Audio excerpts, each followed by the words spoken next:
단비를 기다리듯이 우리가 하나님을 기다리고 또 사모하는 심정으로 주의 전에 와서 하나님의 은혜가 오늘 우리 가운데 충만할 수 있기를 바랍니다. 지난 주간 우리는 길거리 전도를 나가서 했습니다. 우리 교회로서는 오래간만에 하는 전도였었고, 어린아이로부터 또 청소년, 청년, 여신도회, 남신도회 다 같이 모여서 길 옆에 지나다니는 사람들에게 전도지와 또 호두과자도 나눠주면서, 이 근처에 주민교회가 있습니다. 이 근처에 주민교회가 선교를 위해서 존재합니다. 그렇게 열심으로 나눠주었습니다. 처음이라 많이 준비하지 않아서 뜨거운 호응 속에 1시간도 안 돼서 다 동이 나가지고 파라솔까지 펼치고 열심히 준비를 했지만 너무 짧게 끝나서 아쉬운 점이 있었지만, 그래도 약간 여러분들이 열심히 해서 전도를 참 재미있게 잘했다. 전도를 하면은 그냥 기쁘게 받아들이는 사람도 있지만 요즘은 뚱한 사람도 있고요, 안 받는다고 큰 소리 치는 사람도 있고 냉담한 경우도 있습니다. 근데 사실 따지고 보면 기독교 복음은 처음부터 그렇게 냉담한 가운데에서 전해진 거예요. 처음 예수님을 전했을 때 사람들이 너무 고맙다고 반갑다고 그런 사람들은 소수였었고요, 정말로 냉대하고 어떤 땐 박해하고 그런 가운데서도 끊임없이 굴하지 않고 복음을 전하고 또 예수를 증거했던 결과가 오늘 전 세계에 펼쳐지게 된 것입니다. 신기하고 재밌는 것은 우리 교인들이 스스로 이런 전도를, 목사가 전도 나가십시오 막 이렇게 윽박지는 것이 아니라 우리 전도부를 중심으로 해서 우리가 한번 전도해보자, 길거리 한번 자율적으로 나가서 전도를 해보자, 그런 분위기를 만들었다는 것이 신기하고 또는 굉장히 감사한 그런 일입니다. 이제 자꾸 해보면서 우리 교회의 상황에, 또 우리 교회의 선교 방향에, 우리 교회의 메시지에 맞는 전도의 내용, 방식, 이런 것들을 잘 찾아낼 수 있을 것이라고 생각을 합니다. 꼭 길거리에서만 해야 되냐? 아니에요. 그러지 않아도 됩니다. 길거리에서 안 하면 안 되냐? 아니요, 안 해도 돼요. 우리에게 맞는, 우리가 정말 그리스도의 사랑과 은총을 받은 사람들로서 이것을 어떻게 전하면 좋을지, 내게 주신 은혜를 어떻게 잘 나눌 수 있을지, 그런 것들을 고민하면서 우리에게 주어진 여건 속에서 다양한 방식으로, 다양한 내용으로 하는 것이 대단히 중요합니다. 정말 중요한 것은 전도를 하는구나, 너무 잘한다, 그런 마음을 가지면 돼요. 나도 도와줘야지, 나도 협력해야지, 그런 마음. 나는 죽어도 전도 안 할 거야, 이렇게 굳게 다짐을 한다든지, 잘 해보시오, 나는 안 할 테니까, 이런 분위기를 갖지 말고 정말 기쁘고 즐거운 마음으로 우리 교회가 전도하는 교회입니다. 사회선교도 하지만 그 복음을 가지고 전도하는 교회입니다. 그런 마음들을 가지고 우리 교회가 열심히 전도하는 그런 계기가 될 수 있기를 간절히 바랍니다. 오늘 우리는 스가랴 예언자가 외치는 음성을 들었습니다. 스가랴 예언자는 그 앞에 있는 학개 예언자하고 같은 시대에 예언 활동을 한 그런 분이에요. 지금으로 따지면 이스라엘 사람들이 바벨론의 포로로 한 70년 정도 끌려갔다가 천신만고 끝에 다시 예루살렘으로 돌아왔습니다. 그 돌아온 그때쯤에서 사람들에게 하나님 말씀을 증거했으니까 한 2500년 넘게 전이에요. BC 520년 정도의 예루살렘에서 활동한 예언자니까 아주 오래되고, 그리고 사람들이 어려움에 처했을 때 하나님의 복음을 전했습니다. 포로로 한 50년에서 70년 생활하다가 간신히 예루살렘에 돌아왔을 때 예루살렘은 어떤 모습이었냐면 아주 그냥 황폐한 모습이었어요. 주인이 없는 땅이었으니까 별의 사람들이 와서 다 살았고, 짐승들이 집에 막 구멍 뚫고, 땅은 황폐해졌고, 그렇게 돌아온 사람들이 몸도 마음도 많이 지쳐 있었지만 우리가 뭘 제일 먼저 해야 될까? 하나님의 성전을 재건하자 해가지고 하나님의 무너진 성전을 열심히 재건했습니다. 시간 들이고 노동하고 자기 있는 물질 다 바쳐가지고 성전을 재건했습니다. 저거 끝난 다음에 우리 집도 보살피고 학교도 짓고 관공서도 짓고 얼마나 소중한 마음인지 몰라요. 오늘날 목회자가 여러분 가정도 어렵고 집안도 힘들지만 먼저 교회를 합시다. 아마 반은 떠날 거예요. 근데 저 사람들은 먼저 와서 하나님의 성전을 열심히 짓는데 최선을 다했습니다. 그 마음속에는 정말 하나님의 것을 먼저 그의 나라와 그의 의를 구하면 하나님께서 우리의 모든 것을 형통케 해주실 것이라는 믿음을 확고하게 갖고 있었기 때문이죠. 그런데 이상하게 성전의 재건이 자꾸 멈추는 거예요. 이런 일이 생겨서 중단되고 저런 일이 생겨서 또 안 되고, 그들의 믿음 속에는 하나님께서 살아계시는데, 하나님께서 이걸 주장하시는데, 우리가 참 어려운 가운데서도 하나님의 나라를 먼저 구하고 주의 뜻을 실현해 나가는데 왜 잘 안 되지? 하나님 정말 살아계신 건가? 이런 어쩌보면 지극히 당연한 의구심들이, 실망들이 막 생겨난 겁니다. 여기에 대해서 오늘 스가랴 예언자가 목소리를 높여서 이야기를 하고 있는 거예요. 이거는 바티칸에 가면 시스티나 소성당의 천장에 미켈란젤로가 1512년도에 프레스코화를 천장에다 쫙 그렸습니다. 천지창조를 그렸는데 그 천지창조 둘레에 여러 예언자들을 그렸어요. 그 중에 하나가 스가랴 예언자입니다. 하나님의 성경 말씀을 아주 눈앞에 가까이 대고 집중해서 바라보는 그런 장면이에요. 스가랴는 굉장히 꼿꼿한 사람입니다. 이렇게 절망적이고 회의적이고 의심의 안개 구름이 막 펼쳐지는 그런 사람들을 향해서 강력한 말씀을 지금 전하고 있습니다. 여러분이 지금 고통당하는 것, 슬픔 당하는 것, 새로운 역사가 시작될 거다. 오늘 보니까 4월에, 5월에, 7월에, 10월에 금식한 그런 모습. 요즘 금식은 건강을 위해서 금식하는 사람이 많아요. 다이어트를 위해서 금식하는 사람이 많습니다. 여기 금식은 고통과 슬픔이에요. 너무너무 힘들 때, 너무너무 고통스러워서 밥맛도 없고 잠도 안 오고 식음을 전폐하면서 금식하는 그런 모습이에요. 우리나라로 치면 일제시대 때 일제에 병합되기 전에 구 한 마리 막 망해가 을사조약을 맺어서 국가의 주권이 뺏겨졌습니다. 이런 상황을 맞이했을 때 온전한 조선의 국민들은 밥이 안 넘어가는 거예요.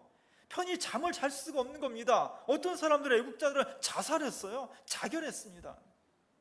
이런 비통함, 이런 슬픔, 이런 절망의 기운들이 막 백성들 사이에 펼쳐져 있을 때, 그때 오늘 스가랴 예언자가 목소리를 외치는 거예요. 너희들의 그 슬픔이, 그 금식이 변해서 축제가 될 거다. 이스라엘 가면은 저 벽이 통곡의 벽이죠. 저 통곡의 벽에 와서 내 아픔, 내 슬픔, 내 원한, 내 가슴에 응어리진 거, 이런 걸 다 가지고 하나님 앞에 저희를 불쌍히 여기십시오, 그냥 눈물 흘려 통곡하는 거예요. 바로 그 금식의 현장, 아픔과 고통과 절망의 현장 속에 이제는 뿔나파를 부는 겁니다. 축제가 시작되었습니다. 금식은 끝나고, 고통은 끝나고, 슬픔은 달아나고, 이제 우리 속에 기쁨과 신나고 정말 즐거운 날들이 우리에게 펼쳐질 것입니다. 이런 급격한 변화, 금식에서 축제로, 고통과 슬픔과 절망에서 새로운 신나는 것으로 변화되는 급격한 변화가 하신 기독교 역사의 특징이에요. 우리가 지난 주간에 사도 바울의 변화도 봤잖아요. 그 전까지는 예수를 핍박하던 사람에서 한순간에 예수를 목숨 걸고 증거하는 사람의 어떤 혁명적인 변화, 기독교에는 그런 전통이 있습니다. 우리가 원하는 것도, 우리가 기도하는 것도 지금은 슬프고 힘들고 어렵지만 하나님께서 우리에게 새로운 기쁨과 새로운 세상을 어느 한순간에 주실 것이라는 기대, 그런 믿음, 그런 기도를 가지고 우리가 살아가고 있는 겁니다. 오늘 우리는 기도했던 것처럼 6.25 한국전쟁 일어난 지 67주년을 맞이하고 있습니다. 67년이니까 두 세대가 지난 거예요. 두 세대. 전쟁은 아득하고요. 아마 이 중에 전쟁을 경험하신 분들은 우리 연세 드신 60대 후반 70 넘으신 분들이나 아련히 전쟁을 기억하고, 나머지는 다 전쟁 이후에 태어나신 분들이죠. 그런 고통과 아픔의 세월이 많이 지났음에도 불구하고 저렇게 남과 북을 가로지르는 38선이 아직도 존재하고 있으며, 저 38선은 강원도 땅 어느 곳에만 있는 것이 아니라 우리 모두에게 있다는 거예요. 80년대를 대표했던 김남주 시인이 38선은 38선만 있는 것은 아니다라는, 얼핏 들으면 이게 뭔 소린가 하는 그런 시를 발표를 했어요. 우리 교회 통일부장인 이상락 권사님께서 이 시를 한번 읽어주겠습니다. 38선은 38선에만 있는 것이 아니다. 당신이 걷다 넘어지고 마는 미 8군 병사의 군화에도 있고, 당신이 가다 부닥치고 마는 입산 금지의 붉은 팻말에도 있다. 가까이는 수상하면 다시 보고 의심나면 지저대는 내 이웃집 강아지의 주댕이에도 있고, 멀리는 그 입에 물려 보이지 않는 곳에서 죄안 짓고 혼쭐 나는 억울한 넋들에도 있다. 38선은 38선에만 있는 것이 아니다. 낮게는 새벽같이 일어나 일하면 일할수록 가난해지는 농부의 졸라맨 허리에도 있고, 제 노동을 팔아 한 몫의 인간이고자 고개 쳐들면 결정적으로 꺾이고 마는 노동자의 휘어진 등에도 있다. 높게는 그 허리 위에 거제를 쌓아 올려 도적도 얼씬 못하게 가시철망을 두른 부자들의 담벼락에도 있고, 그들과 한패가 되어 심심찮게 시기적절하게 벌이는 쇼 고관 대작들이 평화통일 제2의 축제에도 있다. 뿐이랴 38선은 나라 밖에도 있다.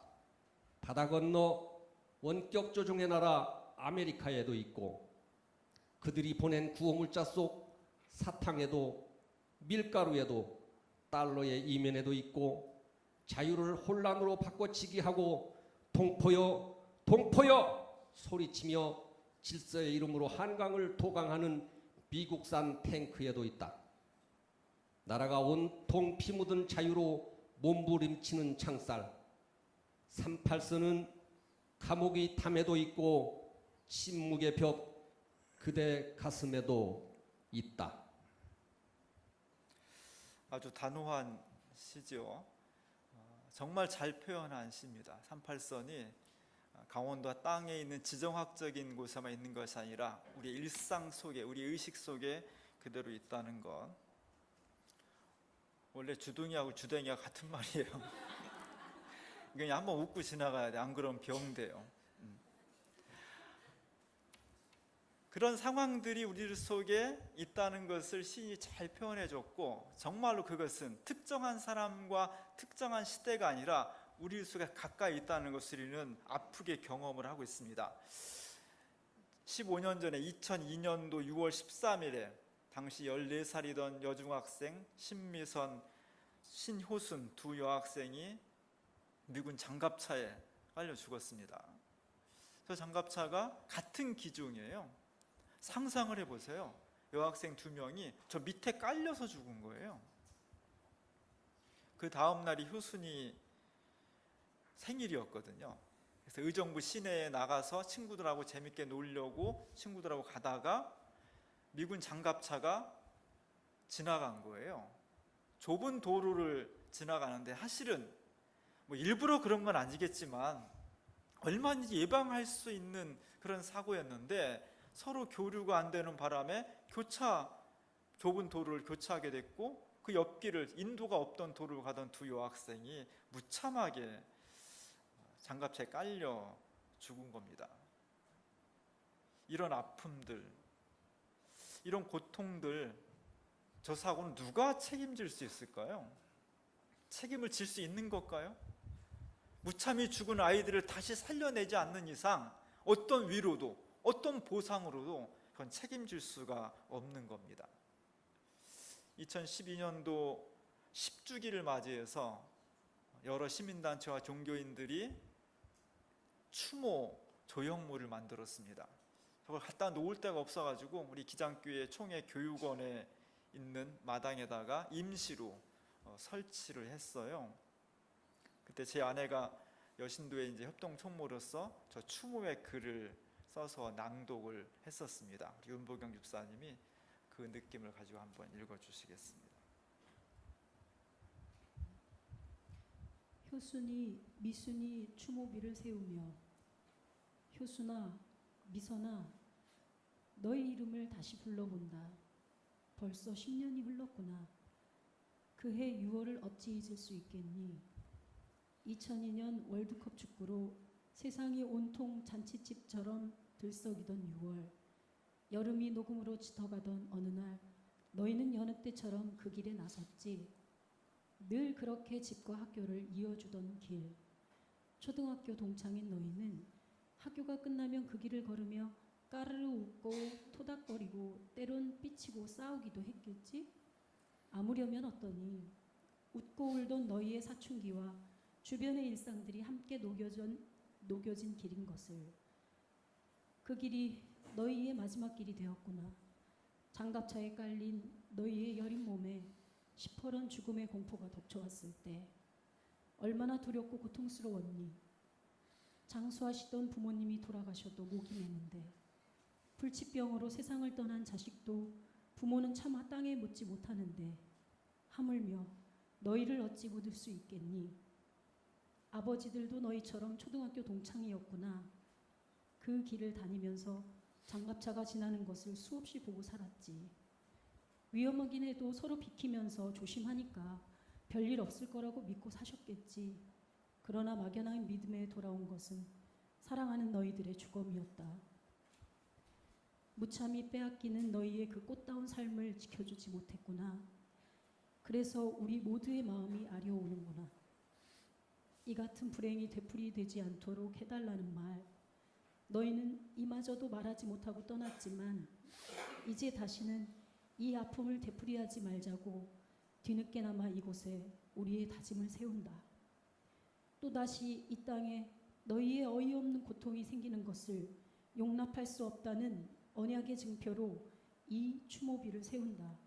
미선아, 효순아, 10년 전 너희들을 추모하는 작은 집회에서 나는 추모사를 낭독했었다. 그때 내겐 너희보다 1살 더 많은 쌍둥이 딸이 있었다. 우리 딸 또래인 너희들의 엄청난 비보에 내 가슴이 얼마나 무너졌던지 견딜 수 없는 괴로움으로 그저 눈물만 쏟았단다. 그러니 너희 부모님의 마음은 어땠겠니? 탄식하며 몸부림치는 너희 부모님의 소리를 가슴으로 느낄 수 있었단다. 이제 우리 딸들은 대학을 졸업하고 사회생활을 하고 있단다. 너희도 한창 그럴 나이가 되었는데 해맑은 너희 모습이 그립구나. 이제 이곳에 추모비를 세움으로써 너희를 잊지 않고 기억하련다.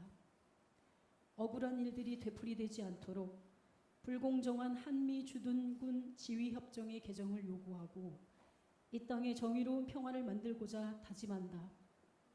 너희도 저 하늘에서는 진정 평안을 누리며 이 땅에서 이루어지는 이 작은 움직임들을 힘차게 응원해다오. 너희는 이젠 이곳을 찾는 모든 사람들의 사랑스러운 딸이요 다정한 친구이며 언니이면서 동생이 되었다. 작지만 뜨거운 마음들이 모여 세운 이 추모비 앞에서 다시 한번 너희 이름을 불러보고 싶구나. 효순아, 미선아, 미선아, 효순아. 조형물이 5년 전에 만들어졌었는데 사실은 부지를 구입하지 못해서 제 자리를 찾지 못하고 있다가 다행스럽게 15주기를 지난 며칠 전에 맞이했는데 15주기를 맞이해서 사고 난 지점 근처에 땅을 매입하게 되었습니다. 여러 시민단체와 종교인들이 힘을 모아서 지금 120평을 사고 있고 한 평당 100만 원씩이에요. 그래서 한 평당 100만 원씩 사는 땅 매입 운동을 벌이고 있습니다. 우리 교회도 좀 통일부가 중심에서 한 평이라도 샀으면 좋겠다는 생각을 하는데, 저런 조형물을 이제 드디어 땅을 매입해서 사게 되었습니다.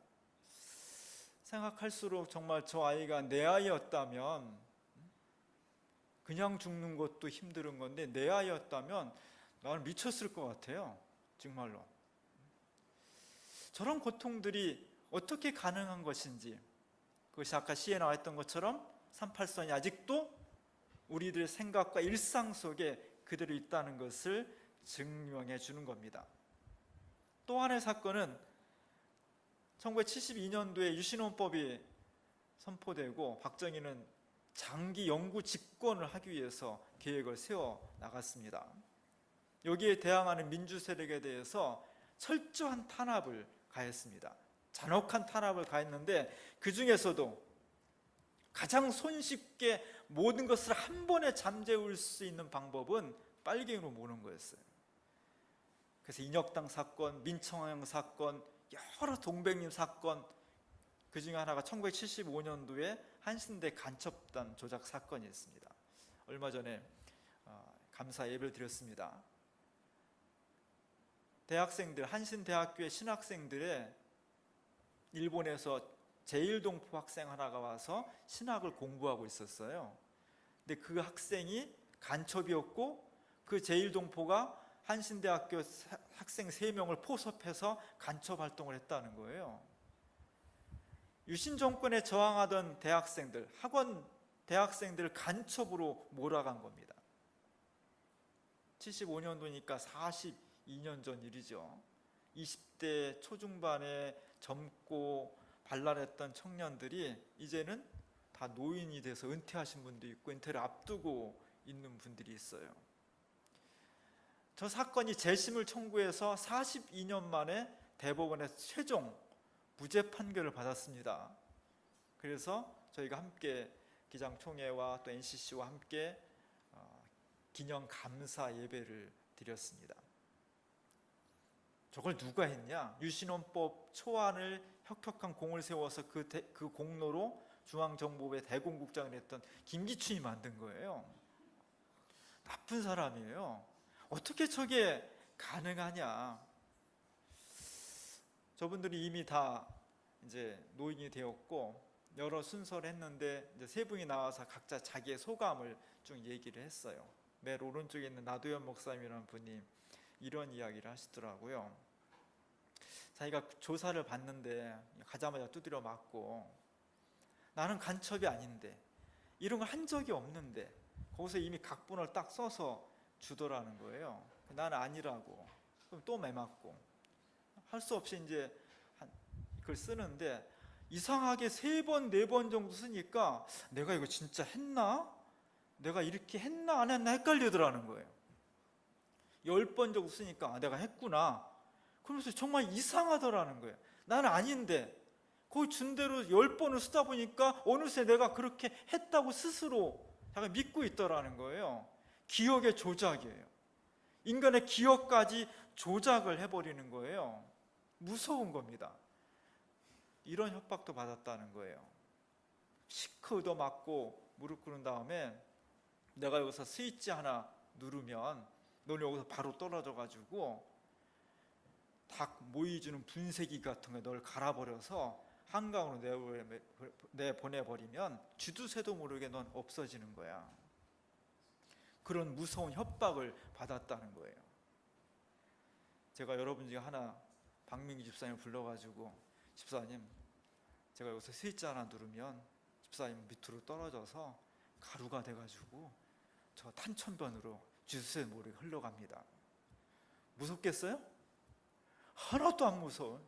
왜냐하면 저는 원래 착한 사람이고 전혀 그럴 사람이 아니고, 이제까지 그런 적도 없고 교회에서 그럴 수도 없고 그럴 여건도 아니고 그럴 분위기도 아니기 때문에 전혀 느낌이 안 오는 거죠. 그런데 말입니다, 정말 아무도 없는 깜깜한 밤에서 방에 시커도 맞고 고문 소리가 들리고 이 사람들이 가장 두려웠던 것은 옆방에서 자기 동료가 고문을 당하면서 막 짐승처럼 울부짖는 소리가 막 들려오는, 그리고 정말 짐승처럼 얻어맞는 그런 상황에서 이런 협박을 들었을 때 이것을 말하는 사람이 충분히 그럴 만큼 비인간적인 잔인하고 그럴 권력을 가지고 있고 그런 예가 있고 충분히 그럴 수 있다라고 몸으로 느껴지는 상황에서 너 말 안 들으면 갈아 죽여버릴 거야. 그 말이 턱도 없이 들리겠냐고요. 실제처럼 들리는, 뭘 막 세포를 막 옥죄는 것 같이 그런 아픔으로 들리는 거죠. 이렇게 고통을 당했다는 겁니다. 그날 예배 때 우리가 잘 알고 있는 새하늘 새 땅의 방기순 님이 특송을 불렀어요. 특송의 제목은 고문이란 노래였습니다. 저 노래를 제가 녹음하려고 했는데 상황이 뭐 시끄럽고 막 그냥 노래를 못하고 녹음을 못하고 나중에 원음 파일을 받았어요. 원래 노래는 류영선이라는 분이 곡을 만들어서 그 노래를 부른 거예요. 조금 길은데 한 6, 7분 정도 되는데 여러분이 정말 고문을 당하는 사람이라고 생각하고 저는 한번 들어봤으면 좋겠습니다.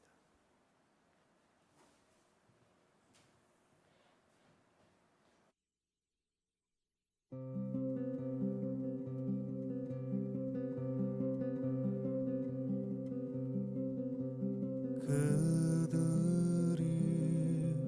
그대의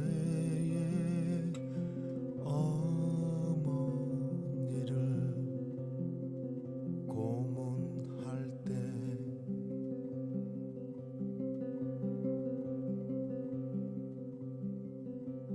그들이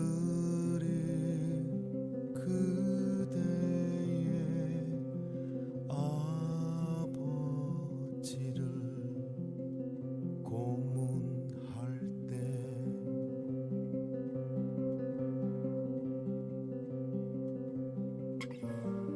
그대의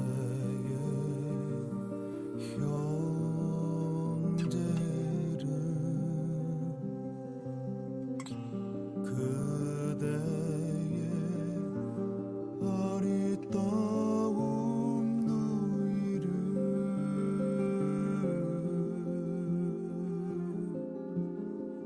고문할 때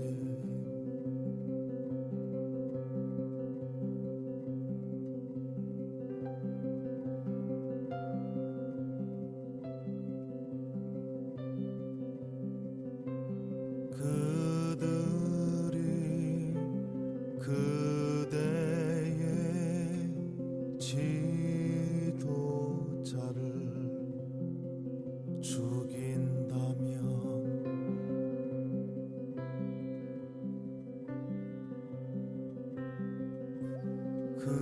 그대의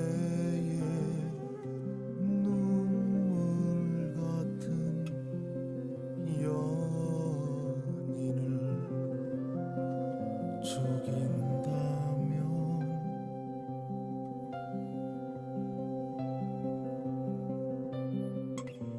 그대의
또 다른 숲을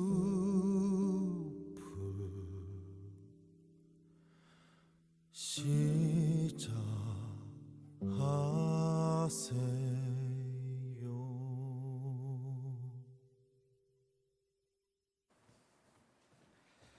가슴 깊이 아픔이 있지만 또 새로운 소망을, 몸부림치는 아픔을 속에서 새로운 생명을 건져 올리는 그런 소중한 노래입니다.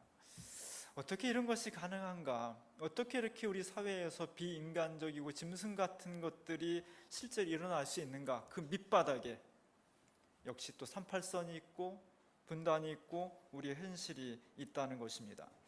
이것을 어떻게 극복할 수 있을까? 이런 슬픔과 고통을 어떻게 우리는 새로운 역사로 전환시켜 나갈 수 있을까? 오늘 여기에 스가랴 예언자의 음성이 들려 있습니다. 진실과 화평을 사랑하라.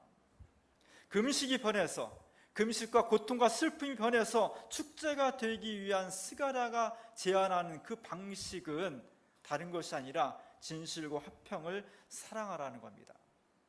우리의 모든 예루살렘 사람들이 축제를 일으키듯이 지금 슬픔과 고통을 끝내고 축제를 일으키기 위해서 우리가 해야 될 일은 다른 것이 아니라 하나님께서 원하시는 진실과 화평을 사랑하라는 겁니다.